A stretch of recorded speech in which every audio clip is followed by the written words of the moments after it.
Hello बच्चों, नमस्कार। आप सभी का मैं वेलकम करता हूं अपने इस आज के वीडियो में।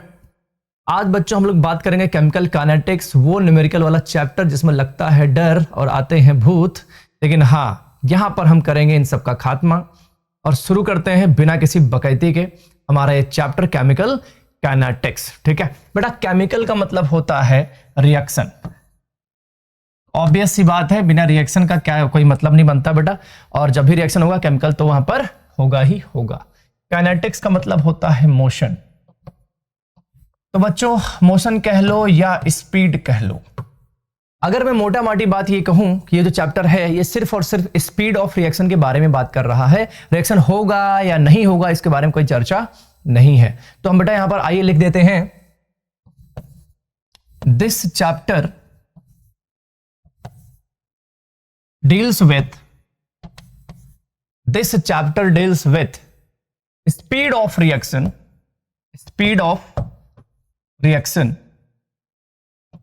जिसको हम ROR यानी रेट ऑफ रिएक्शन भी कह देते हैं, एंड फैक्टर्स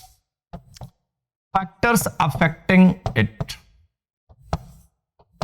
कह दो ये बात यहां तक समझ में आता है। चलिए आगे बढ़ते हैं। अब हम बात करेंगे बेटा टाइप्स ऑफ रिएक्शन की। टाइप्स ऑफ रिएक्शन क्या होता है? टाइप्स ऑफ रिएक्शन तो बड़ा स्पीड के अकॉर्डिंगली हमारे जो टाइप्स ऑफ रिएक्शन निकल के आते हैं वो आते हैं तीन। पहला आपका आता है वेरी फास्ट, फिर मॉडरेट एंड फिर वेरी स्लो रिएक्शन।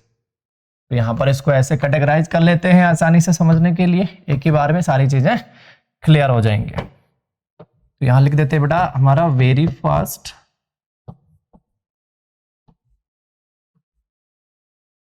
मॉडरेट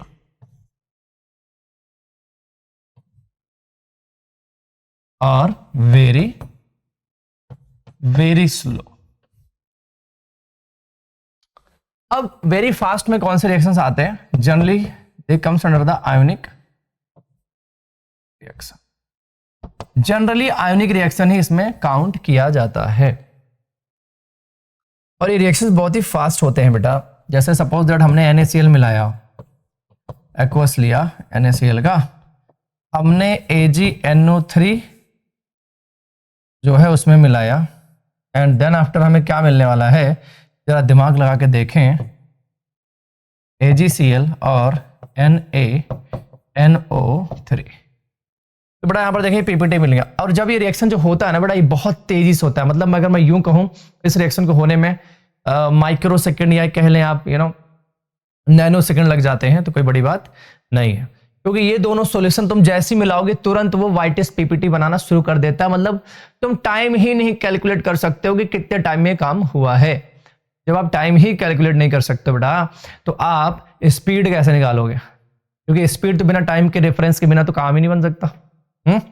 यानी कि कहीं ना कहीं मैं अगर यूं कहूं तो कहना गलत नहीं होगा, यहां पर टाइम इंटरवल बहुत शॉर्ट होता है। You can not precisely calculate the time taken by the reaction. So कहीं ना कहीं हम इस टॉपिक को इसके अंतर्गत कंसीडर नहीं करते हैं। इसके केमिकल काइनेटिक्स में, केमिकल काइनेटिक्स में हम जनरली उन रिएक्शंस को ज्यादा बेहतर तरीके से रीड आउट करते हैं जो बहुत ही मॉडरेट समय में होते हैं, 10 मिनट, 5 मिनट, 15 मिनट ऐसा करके। ठीक है बेटा। अच्छा, अब हम करते हैं बात नेक्स्ट हमारा मॉडरेट वाला।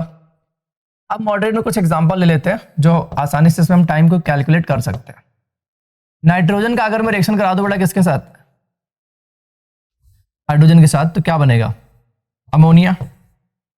और ये यहां पर ये जो टाइम होता है ना, ये टाइम बहुत आसानी से कैलकुलेट कर सकते हैं। समझ में बेटा? तो यहां पर क्या होगा, जो टाइम है, जो स्पीड ऑफ रिएक्शन, वो आसानी से हम मेजर कर सकते हैं बिकॉज हमें यहां टाइम पता होता है। ठीक, यानी ये हो गया फाइनाइट टाइम में, फाइनाइट टाइम। ठीक है भाई।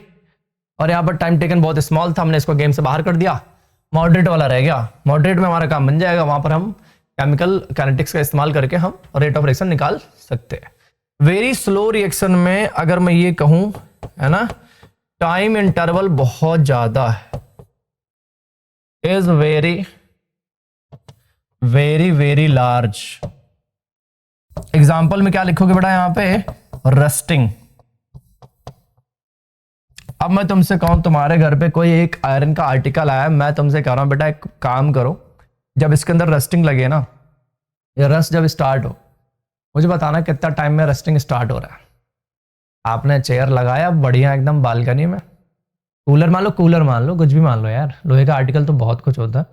मैं एक छोटा सा एक नॉर्मल एग्जांपल ले रहा हूँ, कूलर, लोहे का कूलर आपके यहाँ पे रखा हुआ है, ये लगा हुआ है ना, और मैंने आपसे कहा जरा बताना बेटा कितना टाइम लगा रस्टिंग में। तो आप 1 दिन बैठोगे, 2 दिन बैठोगे, है ना, 3 दिन बैठोगे। अब 3 दिन में रस्टिंग थोड़ी दिखाई देता है, 3 दिन तक तो ठीक ठाक ही चल रहा होता है, बट एग्जैक्टली टाइम कैलकुलेट करना दैट इज इम्पॉसिबल। उस केस में हम इसका इस्तेमाल नहीं करेंगे। बेसिकली हमारा सारा ध्यान किस पे है बताओ, मॉडरेट रिएक्शन पे। बोलो यहां तक समझ में आता है, आया ना, आता है। चलो अगला हमारा जो टॉपिक है वो इसी से रिलेटेड है, that is what, rate. Rate कह लो बेटा या स्पीड कह लो, रेट कह लो या स्पीड कह लो, एक ही बात। इस रिएक्शन का रेट कैसे पता करें? अच्छा एक बात बताओ, आप बाइक से कहीं जा रहे हो या कार से कहीं जा रहे हो, कुछ भी आपके पास एक है ना जाने का एक साधन है, आप उससे कहीं जा रहे हो, जनरली आपसे क्या पूछा जाता है? यार कितने कितने देर में आप पहुंचे, क्या स्पीड था, है ना, या बाइक किस रफ्तार से चली, ऐसा मतलब पूछा जाता है। जनरली लोग पूछते हैं यार कितना टाइम लगा पहुंचने में, क्या हो गया, यू नो। तो वैसे ही मैं आपको, अगर मैं रिएक्शन के टर्म में अगर मैं बात करूं, तो रिएक्शन के टर्म में अगर मैं आपसे यूं कहूं कि ए रिएक्टेंट है और उस बी नाम के रिएक्टेंट से रिएक्शन किया और उसने क्या बनाया, ए बी बनाया। अब ए करेगा बी से रिएक्शन और ए बी बना रहा है, इसकी रफ्तार को मैं कैसे मेजर करूं? हमारे पास उसका कुछ आधार होना चाहिए ना कि भाई किसके बिहाफ पे मैं स्पीड मेजर करूं। अब जैसे मैं कहूं तुम बाइक चला रहे हो, तो तुम्हें पता है कि मैं स्पीड के बिहाफ पे मैं बता सकता हूं आप स्लो जा रहे थे कि फास्ट जा रहे थे। आप बाइक चला रहे हो, मैं कह रहा हूं यार आप 20 किलोमीटर पर आवर के हिसाब से बाइक चला रहे थे, मैं कहूंगा ऑलमोस्ट ये स्लो स्पीड है। 150 की रफ्तार में आप चला रहे हो, मैं कहूंगा हाँ यार ये फास्ट है। लेकिन रिएक्शन में क्या, हम रिएक्शन में किसको आधार माने कि भाई जो हमें बता सके कि भाई इसकी स्पीड कैसी चल रही है? हमारे पास 2 रेफरेंस हैं, एक तो टाइम तो मैंडेटरी है, आया ना बताओ, टाइम के बिना हम स्पीड के बारे में क्या कभी चर्चा कर सकते हैं? आया ना, टाइम बहुत बड़ा फैक्टर है किसी चीज की स्पीड को बताने के लिए, ठीक है, क्योंकि टाइम के हिसाब से हम क्या करते हैं, कंपैरिजन करते हैं। अब जो हमारे पास रिएक्टेंट है उसका कुछ ना कुछ क्या होता है, कंसंट्रेशन होता है। अब कंसंट्रेशन का तात्पर्य क्या है? कंसंट्रेशन जनरली हम लोग मोल पर लीटर में लेते हैं, आया, तो मोल पर लीटर में कंसंट्रेशन लिया। अब ए और बी रिएक्शन करेंगे तो प्रोडक्ट बनाएंगे, ऑब्वियस सी बात है, वहां पर जो उसका कंसंट्रेशन है रिएक्टेंट का वो क्या होने वाला है, घटने वाला है। और जो प्रोडक्ट है हमारे पास ये ए बी, इसका कंसंट्रेशन क्या होने वाला है, बढ़ने वाला है। और इन सब का जो रेफरेंस है वो टाइम है। समझ में आ रहा है मैं क्या कह रहा हूं? तो मैं अब यहां पर जो आपको बता रहा हूं जरा ध्यान से सुनना, ये जो रिएक्टेंट है इसके कंसंट्रेशन में जो चेंज आ रहा है और ये जो प्रोडक्ट है इसके कंसंट्रेशन में जो चेंज आ रहा है according to the time, that is called rate of reaction. अगर कंसंट्रेशन बहुत तेजी से घट रहा है तो रेट ऑफ रिएक्शन बहुत फास्ट हो रहा है, ठीक है। और अगर कंसंट्रेशन बहुत तेजी से बन रहा है प्रोडक्ट का, है ना, तो वो भी रिएक्शन बहुत ही फास्ट माना जाएगा, है ना। तो बच्चों क्या हम यहां लिख दें, it is the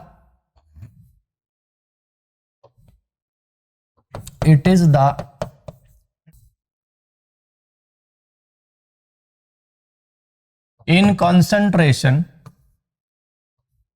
of product and reactant per unit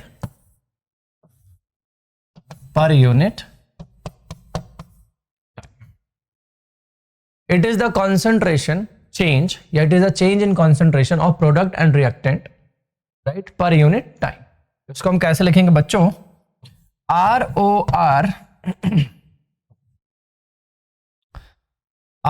is equal to change in concentration upon में, देखो concentration अगर प्रोडक्ट के केस में होगा तो आप ऐसे लिख लेना, concentration अगर रिएक्टेंट के केस में होगा चेंज का बेटा तो आप बोलो समझ में आता है? तो change in concentration of product ये आ गया, change in concentration of reactant वो आ गया। इतनी सी कहानी है बेटा। अब हम बात करते हैं आगे की तरफ, unit of ROR, unit of ROR। हम यूनिट ऑफ ROR कैसे निकालेंगे बेटा? आपको पता है कि ROR अभी अभी आपने डिफाइन करा है, कॉन्सेंट्रेशन में चेंज। अब कॉन्सेंट्रेशन क्या होता है, ध्यान से समझना मेरी बात बेटा।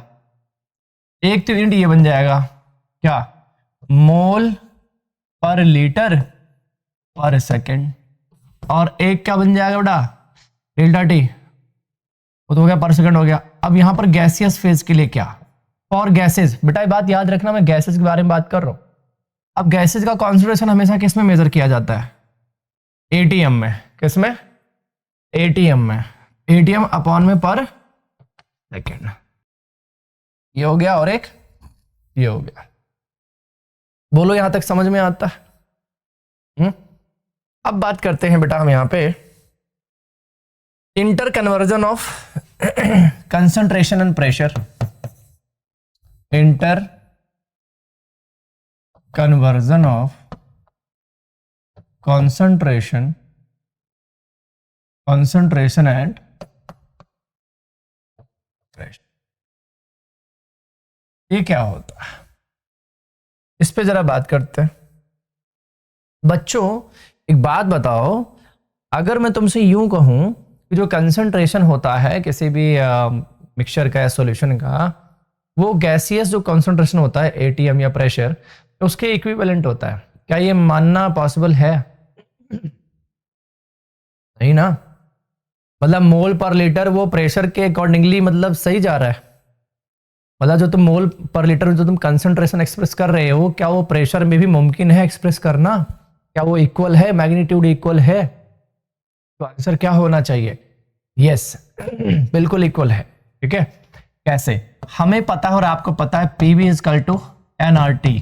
ठीक है, और अगर मैं V को N के नीचे ले आऊं हो जाएगा N/V और ये हो जाएगा RT। N/V का मतलब क्या होता है? कंसंट्रेशन, इसमें मोलैरिटी में, यानी कि P is directly proportional to molarity. बोलो समझ में आता है? और मोलारिटी का मतलब क्या होता है बताओ? मोल पर लीटर। तो कंसंट्रेशन ऑब्वियस सी बात है भाई, प्रेशर का डायरेक्टली प्रोपोर्शनल है, इसमें इतना दिमाग क्यों लगाना है? साफ तौर पे दिखाई तो दे रहा है। प्रेशर बोलो चाहे कंसंट्रेशन टर्म बोलो, बात तो एक ही है। समझ में आता है बच्चों? यहां तक आया ना? आता है? ठीक है। अब ये जो रेट ऑफ रिएक्शन है ना बालकों, ये होता है दो टाइप का। एक होता है आपका एवरेज रेट ऑफ रिएक्शन और एक होता है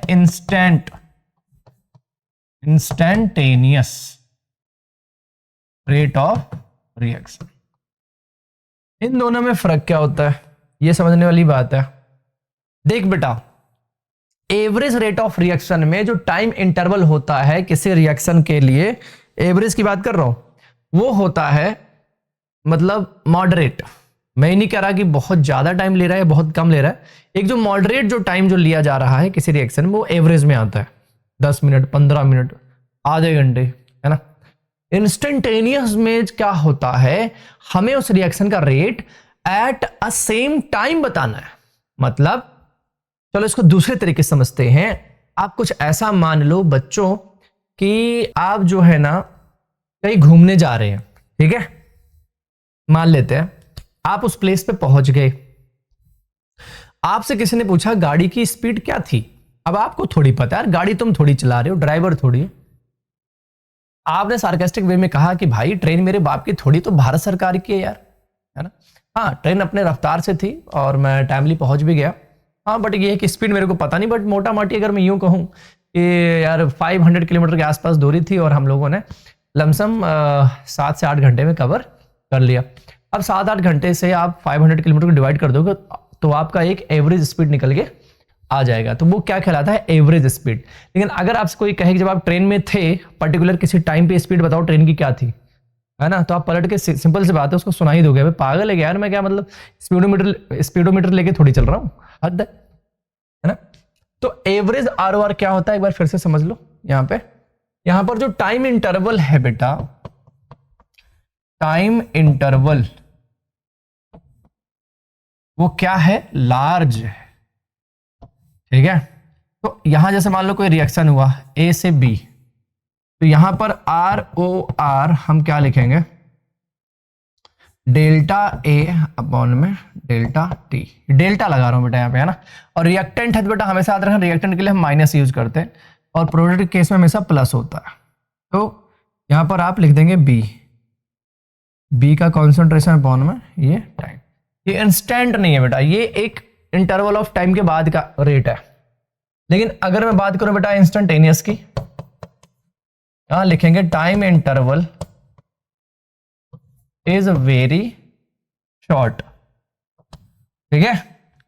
जैसे मान लो ए से बी बना, ठीक है, तो यहां पर हम क्या लिखेंगे, rate of reaction is equal to, limit क्या लगा दोगे बेटा, टाइम ऑलमोस्ट टेंड्स टू 0, और ये हो जाएगा तुम्हारा डेल्टा, ये हो जाएगा ए माइनस में डेल्टा टी। अब बार बार तुम लिमिट ही लगाओगे बेटा, इतना टाइम किसके पास है, बात समझ रहे हो। चुपचाप इसमें क्या कर देना, आप स्मॉल डी लिख दो ना, कौन आगे पूछ रहा है तुमसे, और इधर लिख दो डी बी अपॉन में डी टी।